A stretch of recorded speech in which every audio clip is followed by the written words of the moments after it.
It feels a lot like your soul is very peaceful. It's come here to experience a lot of peace. You're supposed to find peace even in the chaos.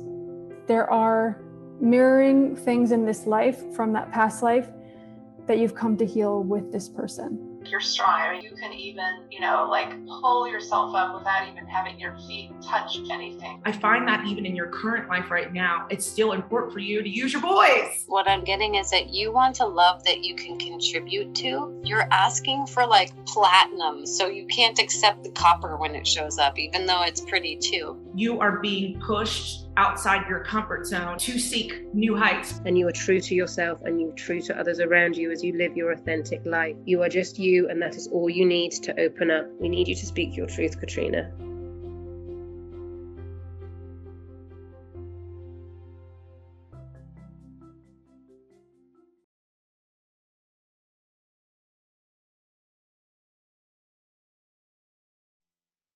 Well, it has been a while since I have recorded a podcast episode, but here we are. Forgive the terrible audio, potentially video as well. I'm just going to freestyle it today. I don't really have a plan on what I want to talk about. I have several podcast episodes that I have listed that I want to record that I have not recorded. So today I'm just going to push myself outside of my comfort zone and record something. So today I'm going to talk about staying small.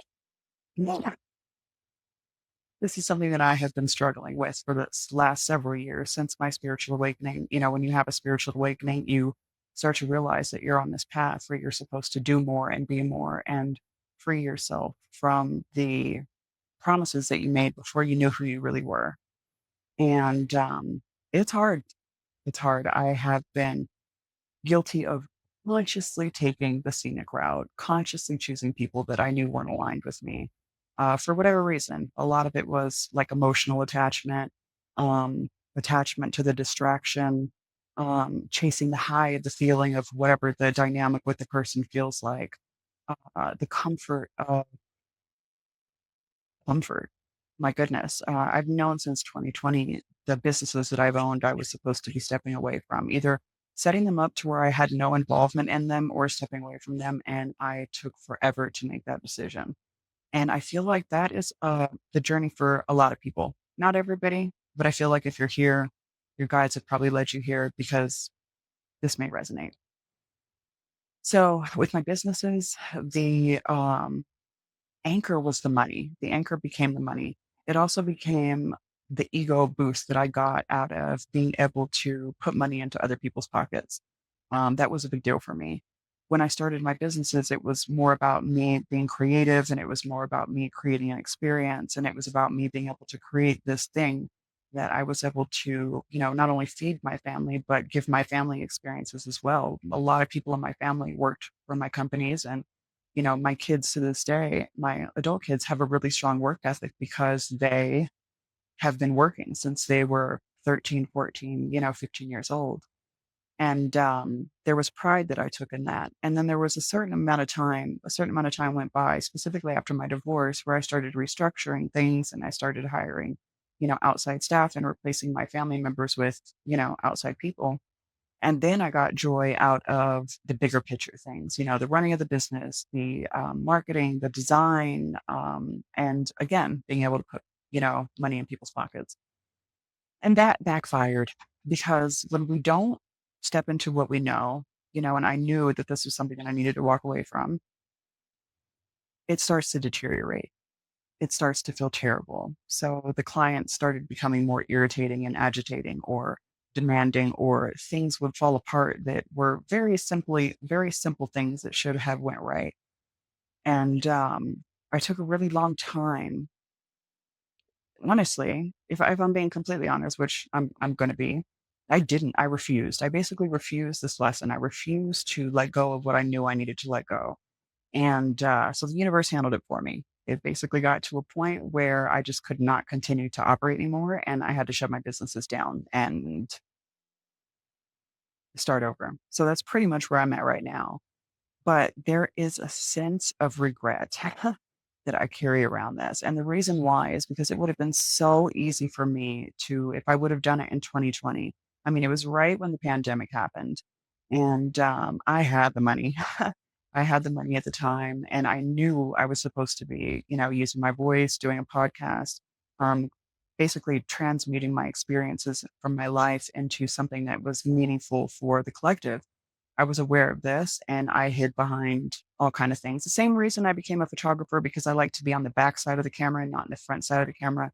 That energy is the same thing that keeps me from getting in front of the camera and using my voice and showing up on social media and, creating my podcast. There, I just don't want to be seen, and I know that this is a common thing with people who are sent here to be healers. We don't want the limelight. We don't want the spotlight. We don't want eyes on us. We would rather just be the baby from Baby's Day Out, living happily ever after in whatever cute little world that we have curated that we're comfortable in, right? But I am finding that the more I avoid, the more I distract, the more I try to, and take myself off path, the harder and harder my life gets, the heavier the burdens become. Um, the more pain I feel like I carry within myself, and the more pain I tend to cause other people. Um, and you start to like kind of crumble under that. You start to see, that instead of adding to people's lives, you're actively taking from people's lives. Like I owe my sister money, for example, and it sucks. It's not the energy that I, came here to embody. It's not, I'm in this place now where I am trying so hard to, because it is work, to push myself outside of my comfort zone and show up and the capacity that I'm supposed to show up in, and to use my voice and to tell my stories. Over the last couple of days, I have finally taken one of, I think I've created like 6 courses that I have had sitting in my Google Drive for the last 4 years, and I started actually putting the framework out there. I still have to record the videos that go along with it, but I mean, at least at this point, I'm like starting to take the steps. Um, and it's hard. It's hard. It's humiliating. It's uncomfortable.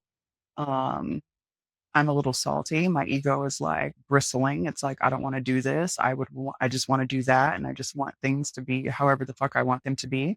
And I don't want to push myself outside of my comfort zone. I don't want to embrace this path that I know I'm supposed to embrace. But on the flip side of that, there's another part of me that knows that I love this.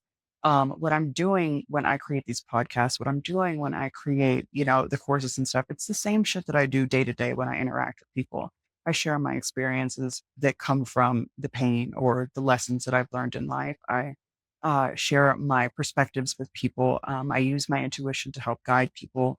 And I do it on a micro scale, right? I do it with the people who are actually in my orbit, who, the universe sends to me. And I feel very comfortable there. I feel very comfortable working with people one on one, you know, rather than this bigger domain. That said, I like time freedom. So, in order for me to have the best of both worlds, which is for me to fulfill my purpose by using everything that terrible that has happened to me and turning it into something beautiful, but I love it. I love it. And if I do this more publicly, then I can impact more people without having to sacrifice my time freedom, because time freedom is extremely important to me. I love being able to wake up whenever the fuck I want. I like being able to go where I want when I want. I like being able to just move freely without having that energy of, when you have a job and you have to clock in and you have to answer to someone and you have to create something for someone else, and everything that you're working for is adding to the abundance of someone outside of yourself.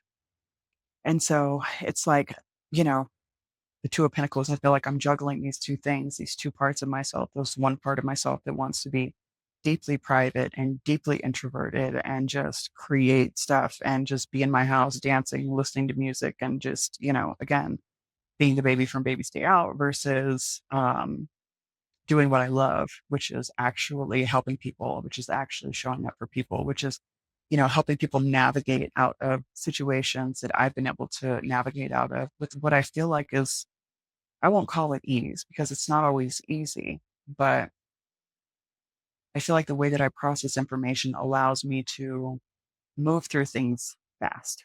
And I know that that's by design. I am in a culmination lifetime. Um, I am in contact with a lot of souls who I have a lot of karma with. And my job here is to move with truth and with clarity and with integrity through these dynamics and kind of transmute whatever happened in those past lives so that our souls can evolve in the way that they're supposed to evolve. I feel like that's my part. Recently, I have been in contact with people that I haven't talked to for years. Someone I haven't talked to for 7 or 8 years, another person I haven't talked to in 15 years. And these people have changed so much. And sometimes I feel like we get in this space of feeling like, people can't change. And I know that's not true because I have changed drastically, even from where I'm at today to where I was at yesterday, to where I was at 6 months ago, to where I was at a year ago. And I am completely not recognizable from the version of myself that I was, what is 2025? We'll say 7 or 8 years ago. The other day, I was going through my Facebook account. When I got divorced in 2019, I deactivated my Facebook account that had, all my husband and my ex-husband and I's shared family, friends, community groups and stuff. And I was looking through my page and I'm like, my God, I can't believe like that this was my life. I was so invested and so into this mom dynamic, this, teen mom, this business owner, this wife, this. And as I was looking at it, I was like remembering the beauty of that life, but also remembering how much of it like wasn't actual me. So that version of self existed prior to 2019. And then after 2019, a whole nother version of myself existed.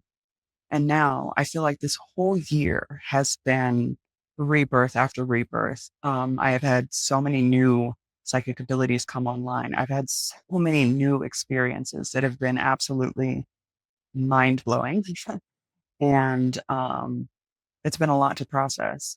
It's one of the big reasons why I've been really quiet. I don't even know, some of the stuff I went through this year, I legitimately thought I was going crazy. Like I told my children, my adult children, of course, not my young ones, that I may need to go to the hospital because what I was experiencing was just things that I had like never experienced before. And so I'm realizing that I'm like mid birth canal on yet another version of myself. Now, I'm aware that this particular trimester of my life, we'll call it, because when you look at numerology reports, you have different things, different segments of your life build different parts of you. I know that the period of your life that I'm in right now is about building confidence. It's about really, really understanding and not just understanding, but believing in the gifts that I have. Because the first, from 0 to 30, I had all these abilities and I had no clue. I just was the person that was called an old soul, that I was wise. I would have people tell me often, when I met them, that they thought that I was meant to meet them, but that didn't mean anything to me spiritually at all. It didn't mean anything. It just meant that I'd just be saying stuff and it resonates with people. I didn't hold myself high because of it. It just was something that happened, right? And now I'm getting to the point where I'm realizing with like beyond a reasonable doubt that this isn't an accident. And if I don't use these gifts the way that I intended, my life is going to be difficult.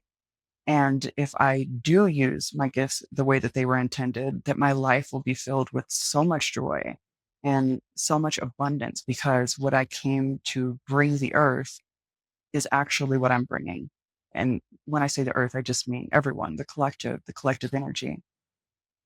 And when you give what you're supposed to give, the universe gives you what it promised to give you, you know?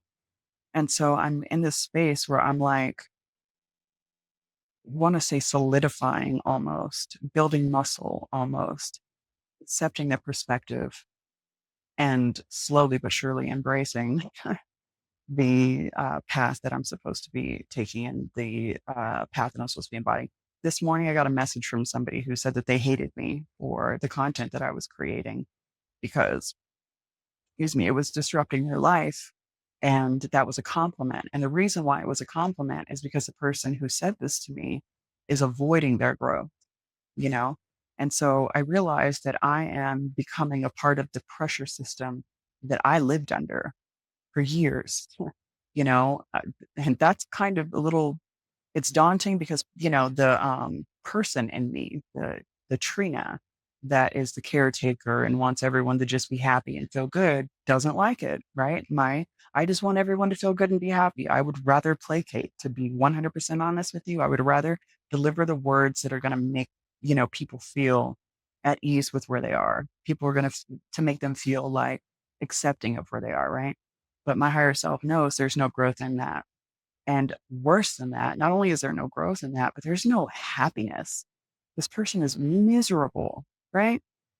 So it inspired me to get off my ass and to record a podcast episode, not about anything specific, but just to come on and speak and just use my voice, because it doesn't even matter what I say. It's just about like getting started, right? So that's what's happening. If my hair looks like shit, so my eyelashes are crooked, my makeup is there, I don't even care. My audio might be garbage, don't care. The point is that I'm going to show up. I'm going to do what I came here to do. And I'm not doing it to make anybody hate me, obviously, but I'm doing it because people who feel uncomfortable by what I'm talking about or what I'm bringing up are people that are here to also change the world. These people are here to embody frequencies, to anchor in codes that help us evolve. We are in a time where it is very clear that the earth is going, there's a lot going on, right? A lot of not great things, um, a lot of pain, a lot of desperation, a lot of separation, a lot of death. There's a lot going on in the world right now. If there aren't a subsect of people that are not in that energy, then when people get out of that energy, they will have nowhere pure to turn to. You know what I mean? Um, it's like, how can I say this? And so this is ridiculous, but I don't know why I've been on gym analogies lately, but it's like having a really clean bathroom in the gym, right? People are in the gym and they're training and they're getting all sweaty and gross and whatever. And when they come out of that and then they go, to the respite area and to the bathroom to shower and stuff, is it fucking disgusting or is it clean? You know what I mean? So I just feel like there are there's a lot of people here that are supposed to be anchoring in new frequencies. And some people are fighting it, and that's okay. Everybody does that. I do think there are people that just immediately go into, their path because when they are introduced to their path, it feels so good that they're like, you know what, this feels better than that. I'm going to do this. Right. But for a lot of us, we get really comfortable with the life that we've built, um, with not doing things that we are specifically not desiring to do. I don't, no part of me wants to be on YouTube. No part of me wants to have a camera in my face. But yeah, so this year has just been situation after situation of just deconstruction because I didn't choose to dismantle it myself. I procrastinated. And so the universe is like, yeah, we'll help you with that then, sis. Let's just push this here button and we're going to watch this crumble. And when you start taking the steps to do the things that you're going to do, we're going to lift you, right? I have 4 kids. And I've had all natural births with all of my children. But you know how, you have your first kid, you get pregnant the first time, and you think, like, how the fuck am I going to push this bowling ball out of my vagina, which is like super small? And this is going to get graphic, but you know what? This is a good analogy. I did things to avoid pain. For example, with one of my with all of them, I got an epidural. With my third kid, when I got an epidural, it only worked on half my body. And then with my last kid, I got an epidural to avoid the pain. And what ended up happening is I ended up having holes in my spine where my spinal fluid leaked out of my spinal column and my brain was basically sitting on my skull. And I had to go back to the hospital within 24 hours because the pain I felt in my head was so severe that I thought I was going to die. And then they had to pull 30 cc's of blood out of my arm because apparently spinal fluid does not clot. And those holes in my spinal column were going to just stay open. And my new reality was going to be my brain sitting on my skull. And then they had to inject the blood into my back so that the blood could clot so that the spinal column would close and then it could refill with spinal fluid and I could function properly. And I'm saying that because oftentimes the path that we take to avoid pain causes more pain. When you go to the hospital to have a child, they make you lay on your back. They give you medicine that slows the labor down. They put you on positions that slow the labor down. When you give birth, they have you give birth in a position that is not optimal. The gravity is not working for you. Where if you were to, like, say, work with a midwife and you just stayed home, breathed through the pain, squatted, and allowed gravity to help you, the birth would be quicker, the recovery would be quicker, and you wouldn't have a fucked up spinal column that still hurts to this day. You wouldn't have all the complications that come from the avoidance of pain, right? It's like this joke. Like, yeah, sure, we'll help you with this pain, but here's the side effect. You may end up paralyzed and not be able to walk. And, you might have spinal fluid leaking out of your spinal column, and your brain will be sitting on your head. And, you're also going to have a massive bill, and it's also going to be very traumatic, you know. So that is what I feel like this energy is of, avoiding, um, letting go, avoiding healing, avoiding, like, feeling the pain. It's funny too. The same thing with healing. Sometimes we avoid healing because we don't want to feel the pain of healing. But what we end up doing instead is we keep putting ourselves in situations where we are repetitively hurt. And it's not that it's the external world doing it. We're repetitively hurting ourselves because we're running the same program over and over again and expecting a different result, just hoping this time it'll be better, just hoping this person will help me be not feel like this, right? And then we end up hurting other people, as we're trying to avoid it. So again, it's like you avoid pain. You're trying to avoid the pain of healing. And what you end up doing is causing more people to need healing. You cause yourself to need more healing within yourself. And it's just not smart, and we wouldn't do this for other things in our life, I feel like, I don't know. So that's kind of like just where I'm sitting. And so as I have slowly but surely allowed myself to open up to certain things, allow myself to release some of the rules that I had around myself. Like, for example, the first time I got a past life reading, I was like, God, it would be so cool to do that. Like, I'll never be able to do that. And now I can, because I released that belief. I started, instead of saying like, oh, that's her gift and she can do it and I can't, I can only do this. I started realizing, like, hold on, as soon as I allow myself to believe that maybe it's possible I can, and then it starts to happen. You know, the conditions have to be right though, and you create the conditions with your mind, with your belief system. It's like you're the weather, life is the garden that you're trying to cultivate, you decide how bright that sun is going to shine. You decide how heavy that rain is going to fall. You decide, how much wind, snow, storms are going to come into the impact. Like, you are the ecosystem that is creating, the garden. And so you have to, like, take these steps within yourself to make sure that your belief systems are aligning with the possibilities of what you want. If you want an abundant life, but you're constantly thinking, well, if I do that, these people are going to hate me, or if I do that, these people are going to want my money, or if I do that, I'm going to have to pay more taxes. Sometimes it's not even a bad thing. Sometimes you're like, oh, I don't want, the more money, more problems. You think, oh, if I have more, it's going to be more drama, which I believed for a long time. Like, I was in the mindset of like, no, less is more. Less is more. The more simple your life, the easier it'll be. Minimalism, right?